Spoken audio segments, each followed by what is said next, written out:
podcast in which we supply chain, covering topics such as automation, innovation, unique identity, and more. I'm your co-host, Reed. And I'm Liz. And welcome to the show. Reed and I just had an amazing conversation with Steve Statler of Wiliot, and it honestly blew my mind. He shares what Wiliot does, but also what they offer to the industry, and how ambient IoT can help facilitate real-time carbon measurement, eliminate waste, but also enable supply chains in very, very real ways. This was one of my favorites to date. Enjoy. Hi, Steve. Welcome to the show. Reed, it's a real pleasure to be here. We're glad you can spend the time with us today. We know we're going to get into some technology a little bit, but before I jump into that, it's been no secret that sustainability and waste reduction are hot topics right now.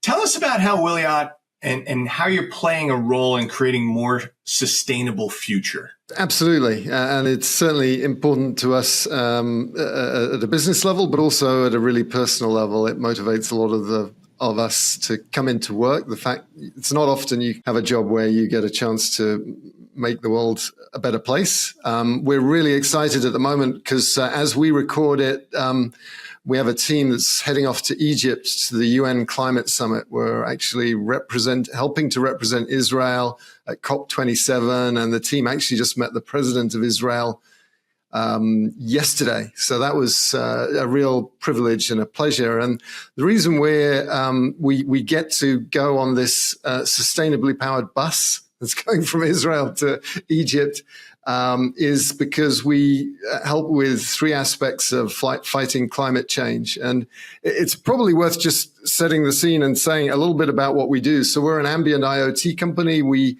have a technology which is essentially a computer the size of a postage stamp. I've got one here. You can see it's really small and flexible, and it costs, by the end of next year, this will be significantly less than 10 cents.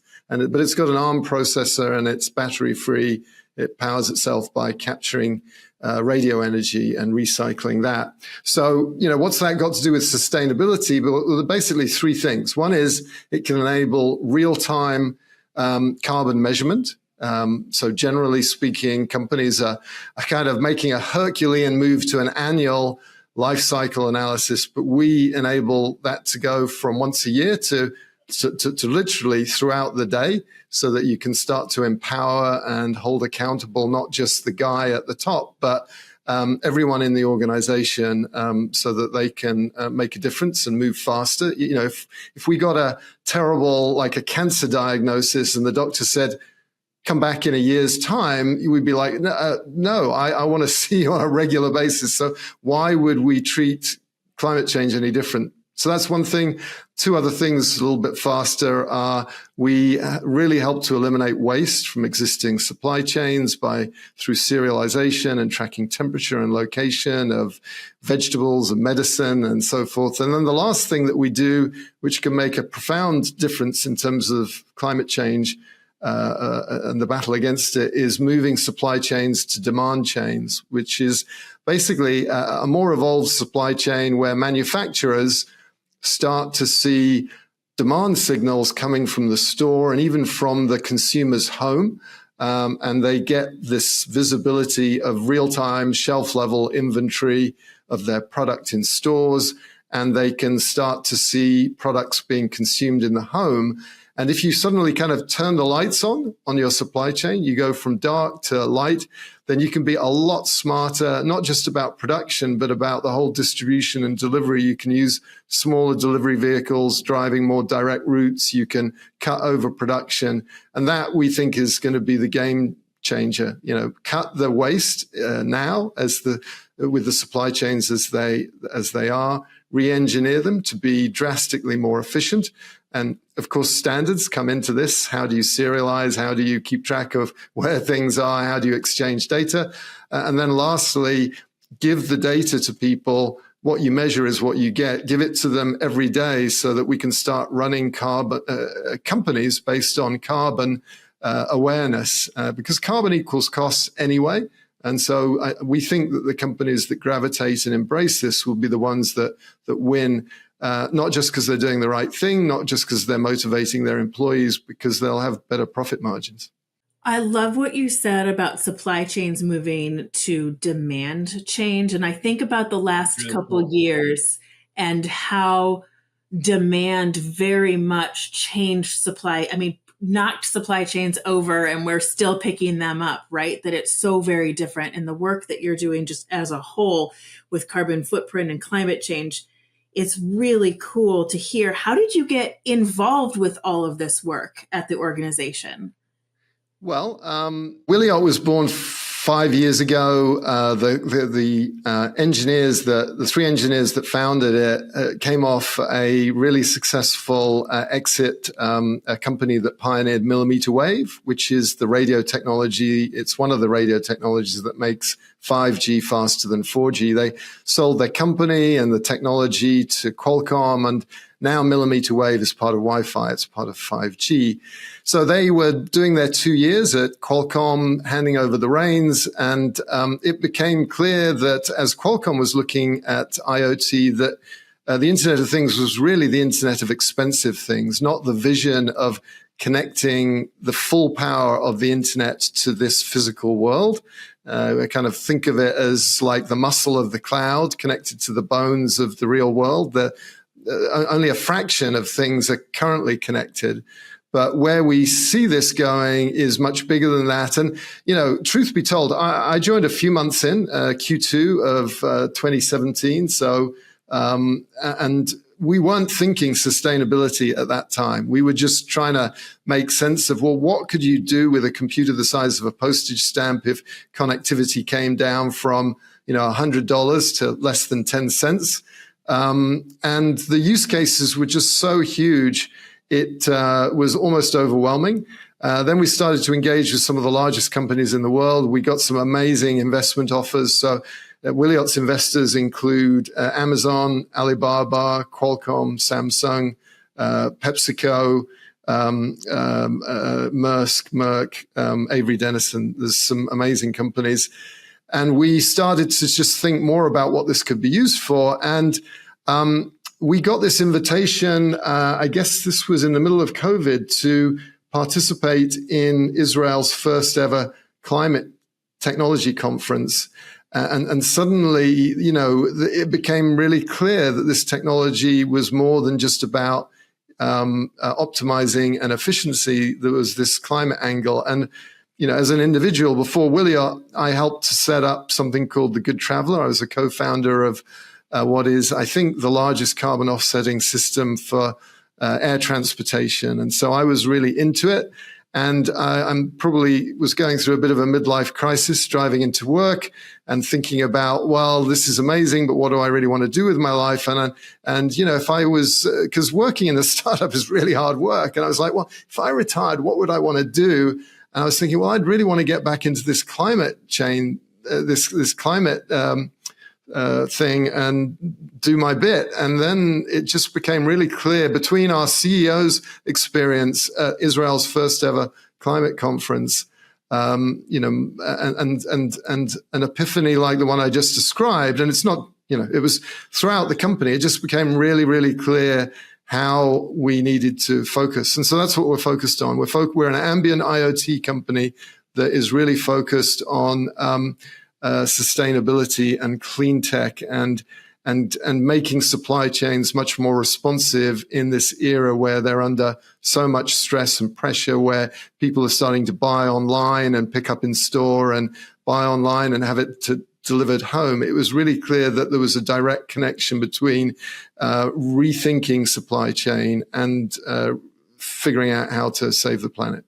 Steve, I had lunch actually 2 days ago with a good friend of mine who's in charge of sustainability for a very large retailer. And we were talking about things and, without getting into who they are and other stuff, but zero carbon footprints are big goals. And we were talking about it. And I'm like, how do you get there? He goes, the math is significant. And I'm just actually thinking, with your solution here, you might be able to help companies do that math a lot quicker, and have more data points on it. Because we were being honest with ourselves. I'm like, well, some of this stuff is kind of like a judgment call. Like, are you really doing this? And like, I learned my first science class in college, I remember the professor saying, don't believe percentages.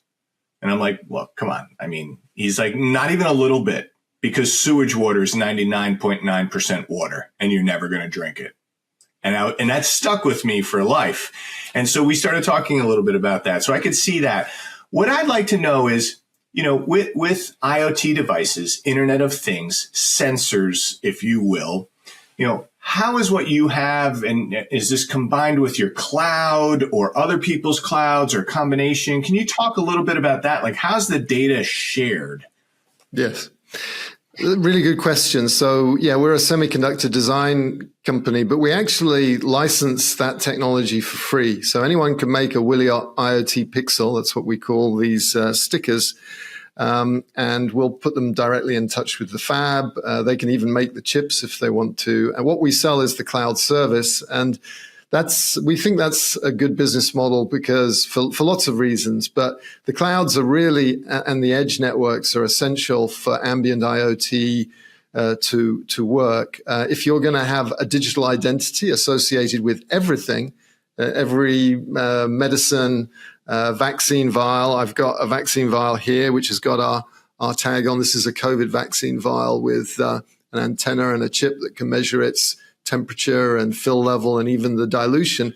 If you're going to do that, if you're going to even connect clothing and Tupperware, then privacy is an issue. And so right from the get-go, our product was encrypted, end-to-end encrypted. So you need the cloud to establish ownership and accountability for privacy and so forth.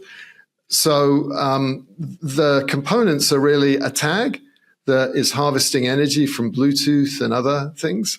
There's a today, because the standards need to evolve before we can dispense with this, then you have an edge device. This is an example of a third-party works with Wiliot bridge device. So it costs about $25. It can transmits Bluetooth and it reads Bluetooth, and it takes the weak signals from the pixels and it relays them up to the Wi-Fi access points that these days all have Bluetooth. So that's kind of the three-tier architecture. You have tags that are on things.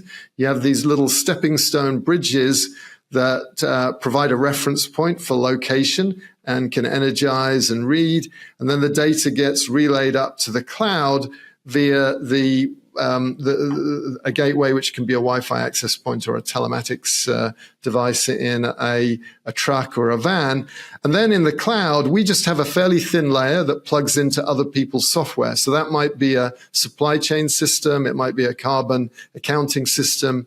It might be a mobile app where you're starting to browse the exercise machines in your gym, or you're wanting to see what the menu is when you wander into a store, wanting to see the authenticity, provenance of clothing or a bottle of cognac that you're thinking of buying. So the tags are actually we talk about Wiliot inside, borrowing a very famous formula from another large, much larger, very successful chip company.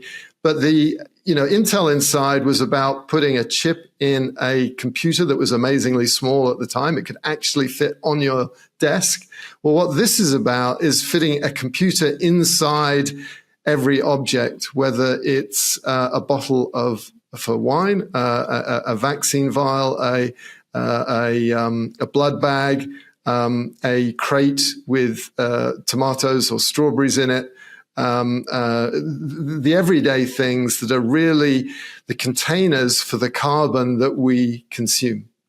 I mean, that's, to me, mind-blowing. And I can only imagine the conversations you had years ago when you were talking through all of the different use cases, because there really are infinite number of things that this technology can enable. And I think you actually answered my next question, because what I was going to ask you was, is this technology applicable to all different kinds of industries? And just in your last answer, you talked about anything from clothing to medicine to food to crates to dunnage. I mean, it really sounds like it can work across a lot of different, and really there might be no end to it. I think there's almost no end to it. Every day we have people hitting our website asking for us to integrate with things. And it's going to take an ecosystem. It's going to take an open ambient IoT ecosystem. We can't do it on our own. But yeah, I mean, so more examples, everything from what about if, this battery-free Bluetooth technology was built into your suitcase? There's been some movement in, which is kind of faltering a little bit with putting RFID on tags that go on suitcases. But I'm talking about actually this goes inside the plastic of that suitcase. And then rather than a scan from someone with an expensive $2,000 handheld scanner, you just use the ambient radio infrastructure to see exactly where your bags are. You approach the check-in desk, you get a personal greeting, and you've just checked in, just like and you can see exactly where your case is all of the time. And when you go to the hotel, you get that same personal greeting. You're pre-checked in. So that's just one set of use cases. Oil and gas exploration, completely different, industrial, putting this into the plastics of your power tools so you never have to say, where is my electric screwdriver? Even if the batteries run out in the electric screwdriver, this is battery free, and this can be telling you where the tools are. So they can, imagine a factory where you can see everything in real time all the time. So every tool, every ID badge, rather than kind of just tapping to get through the door, you can make sure that workers aren't in danger, that they're in, what their movements are. But more importantly, where are the raw materials? Where's the work in progress? Where is the finished goods? And if you can suddenly see everything, then the ability to tap into all of the AI and algorithms and interconnectivity is really limitless. It really is mind blowing. How do you stay focused? That's a whole other question. That is a great question. We have to. So I can answer that question briefly. I'll try and be a bit briefer. We try and enable a lot of different use cases, but the ones that we're most focused on are ones that don't require structural change, because change. So this vaccine vial was a huge technical success, but it's still not achieved its potential. When you get your COVID vaccine injection, it doesn't have a Wiliot IoT pixel in it, and therefore you don't know whether that vaccine was kept at the right temperature or not after it came out of the cryogenic chamber that it was shipped in. That cryogenic chamber is traditional Internet of Expensive Things technology, and it works very, very well.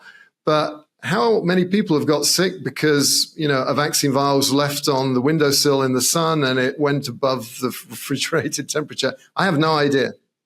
Auto injectors for insulin. So what do we focus on? That use case didn't really take off. It will do one day, but it requires standards and adoption and coordination between hundreds of thousands of clinics, dozens of distributors, as well as the people that are shipping. And so it's just going to take time for that use case to scale. So if we focused on that, we'd be out of business. We raised $270 million. It's a lot of money. Most of it's still in the bank, but we would burn through that before we'd got any serious scale. So we're focusing on putting these tags on plastic crates, because plastic crates are surging in their usage because they're more sustainable and they preserve the integrity of the products, the fruit, the vegetables, the medicine inside them.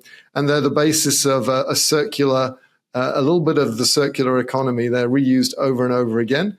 You can put a tag on a plastic crate and there's an immediate ROI. First of all, rather than 1.5 million crates, I can probably just have 1 million crates if I'm a big retailer, and I lose less of them. So that's no change to any business processes.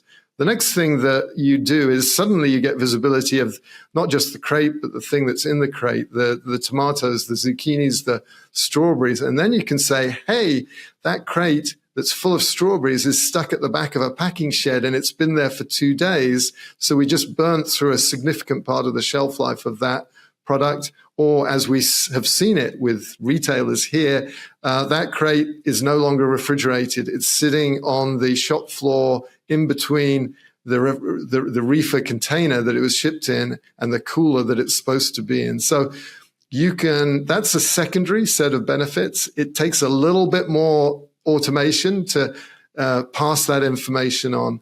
But that's actually really what we're focused on. But there's so many other things like putting these things on passports and important documents. But all of that requires more of this ambient ecosystem to be realized, which is happening. So let's talk a little bit about that. I love that you called out, the need for an open ecosystem and no significant structural change, and leveraging standards. And obviously, we've been talking with your organization for quite some time now at different capacities and stuff, but, what does standards mean to you, and why is working with a global trade item number, a GTIN, so critical to the work that you're doing? It is so important. And, it's the basis of this, I think, is a move to serialization. So we see Food Safety Modernization Act, a number of pieces of legislation that are driving in that direction. And so that's one of the catalysts for people going from a GTIN to a serial GTIN. So I'm going to serialize everything. I need to do that in a way that it makes sense. I shouldn't be reinventing a numbering scheme so that my product number 1, 2, 3 is colliding with someone else's product 1, 2, 3. And, some people have done that. So for goodness sake, let's use the GS1 standards that are there. I'm so glad you put it that simple, because it is that simple and it's that complicated at the same time. I come from an IT background. And when the internet was created, before the general public knew about it, it was created so that military groups could keep communications, right? As things got knocked down, it was rerouted. And then it comes into the public fold and we start using it for things. And then all of a sudden, we ran out of IP addresses. And then we run out of MAC addresses, right? And so these are just addressing systems. And now we're moving. IoT's been around for a long time. And it's getting bigger and better. And the stuff that you have is just so exciting to see. A postage stamp with an ARM computer in it that doesn't require a battery. I'm still trying to process it in my head, pun intended, here. But it's this serialization. You need a unique identifier. And what we've seen, in some cases, there's certain cases, I don't want to point out anybody in a negative light, but I've seen a lot of times where they're like, oh no, we'll just give it an identifier. It's like just all XYZ product. And I'm like, you know what? Having a serialized identifier for XYZ product would help us out so much better with like, not just batch lot information, but like, where was it processed? And there's other aspects. And all of a sudden you start asking all these other questions. And that's when serialization really has significant implications, where we're not just clearing a whole area because something bad happened. We're only minutely taking out the spot and reducing the impact on the rest of the body. So it's, I'm so glad to hear you say that. And it's, people overlook it because I think it's so simple, but it also becomes a linchpin for their scalability and their open adoptedness through the world. Yes. And it just becomes overlooked. Yes. I think you're right. The serialization is the cornerstone, but I think GS1 and the enablement goes beyond that. So I'm very excited by the work that's being done around EPCIS 2.0. So if you think in a world where everything is connected, and this is not just identity, remember, this can sense temperature, but in the future, fill level of containers of medicine and other things, or even herbs and spices. Imagine your spices cabinet reorders itself and purges itself of out-of-date stuff. if supply chains are really going to work, then we're talking about multiple parties interacting and exchanging that information, and not just the inventory, although that's a fundamental thing and a huge game changer. But if I'm going to share that sensing information, the strawberries have been left out in the wrong place, then EPCIS is putting the structure in place to share sensing information between disparate parties. And the reality is, life is not as simple as going to the farmer and getting the product. That product is changing multiple hands. And then ultimately, when the product is in the home, then the customer needs to own that data and be able to turn on and off the feed of that data so that demand chain vision can be a reality. And unless we have standards for exchanging that data, then that vision, as compelling as it is, will never happen. We can't just have a link between one farmer and one retailer and one consumer. You've got a vast network of CPG companies and growers that are creating products that then go to a huge network of different stores and distributors and homes. And so that is simply not going to work without the right standards. And I think you guys have done an amazing job in putting those frameworks in place to enable it. I'm really glad to hear that from you. Yeah, and Reed, it's like what we've said before, is that it's not a linear supply chain. It's this Sure. supply chain web. Everybody's related. Steve, I'm going to go back and listen to what you just said again. And I will quote you, though. I will give you credit for it, because that's exactly, as we talk about FSMA, it can't be this one-to-one and not consider the whole supply chain as a whole and how it needs to talk to each other. It's just too big. One of the things I know we had chatted about the last time was product intelligence. And it feels like product intelligence is one of those keys to combating things like climate change and reducing the overall carbon footprint. And I was just wondering if you, thinking forward, have any predictions to what's next for Wiliot and for the continual development of product intelligence, bringing it all together. Yeah, I think there's lots of things happening. One thing is we'll start to see more integrations between our product and the carbon accounting tools that will allow product intelligence to deliver on that vision of a dynamic dashboard, so that every manager of logistics can see their carbon footprint in real time. So that's something that we're working on. We've got something called Project Hexagon, which is the chemical symbol for carbon, where we're building the middleware to join up the existing cloud service we have that delivers the raw data and the sensing to these carbon accounting tools. The other thing that we're doing is we're about to announce something called the Open Ambient IoT project. And we're basically open sourcing as much as we can of everything we do. All the firmware that runs on the gateways and the bridges. We'll be putting eventually hundreds, hopefully thousands of applications that use this onto an open source platform.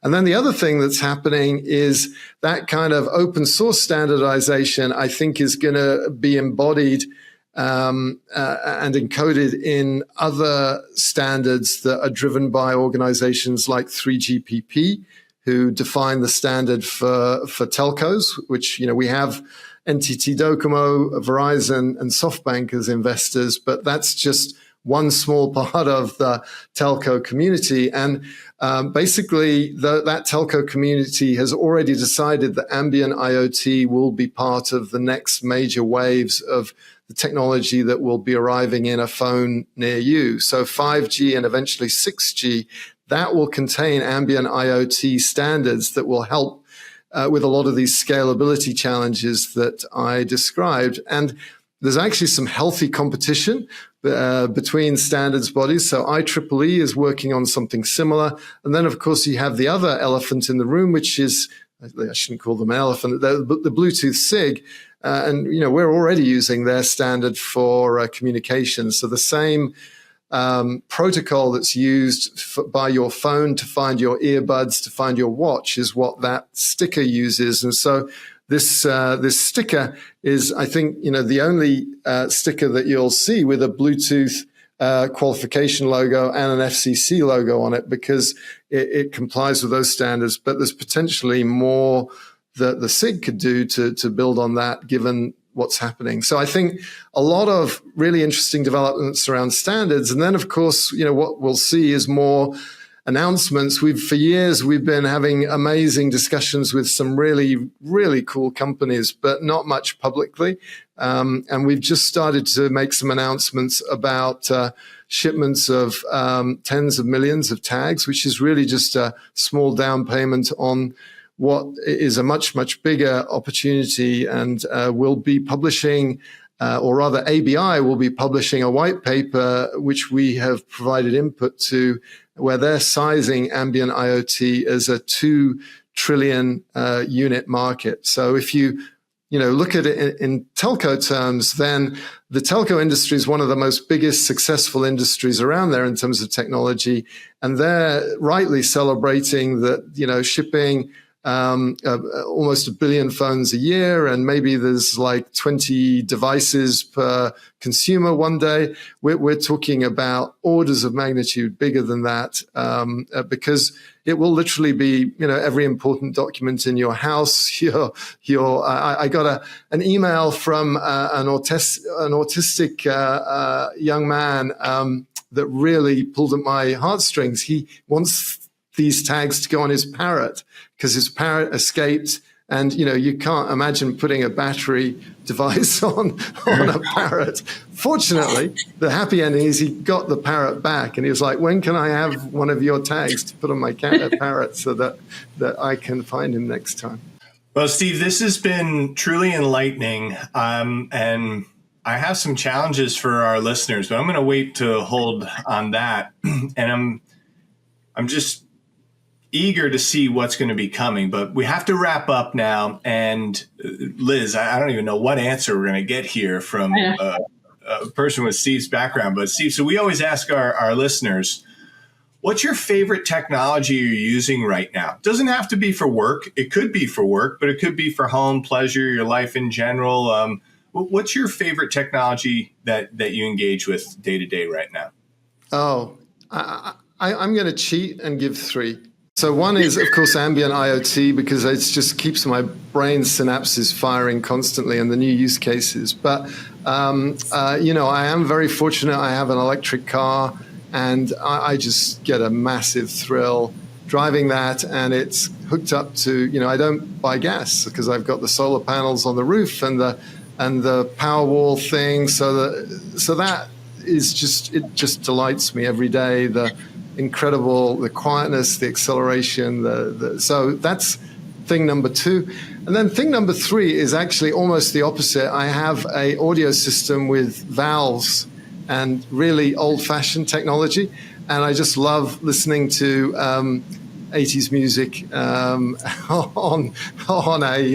a turntable, which some of the people I work with don't even know what vinyl records are, and how to use it. But so those are kind of the 3 things that bring me joy from a technological point of view. Fantastic. That's awesome. Thank you for sharing.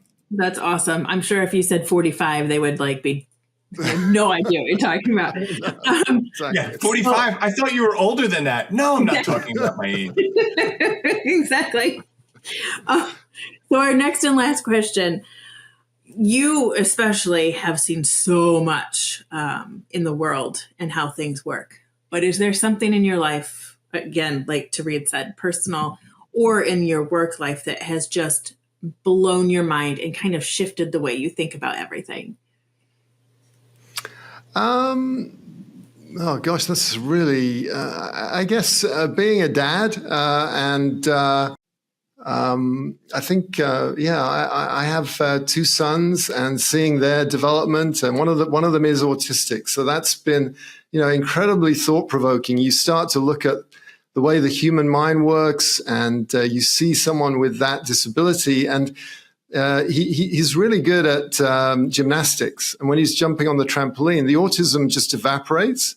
So that experience of seeing someone's mental state change based on chemistry makes you think, philosophically about so many different things about society and the challenges we have and so forth. So It's not a very simple answer, but that's my answer. It's a great answer. Steve, we can't thank you enough for being with us today.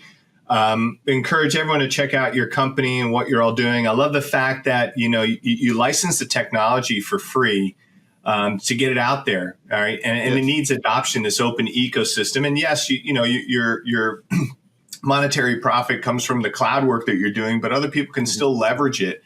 And this is kind of the message I wanted to challenge our listeners back to. We talked today a lot about different technologies, and you just started rattling off GTINs, EPCIS. These are all standards that come from GS1, but then you issued standards from telco organizations, and then IEEE and Bluetooth and FCC.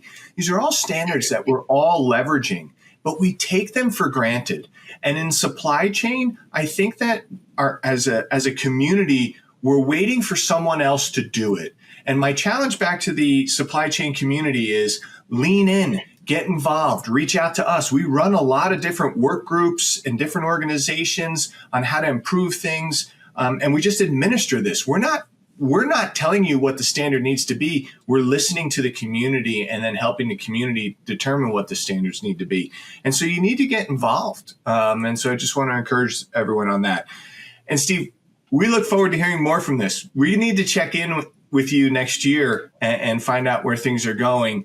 And thank you so much for being on the show today.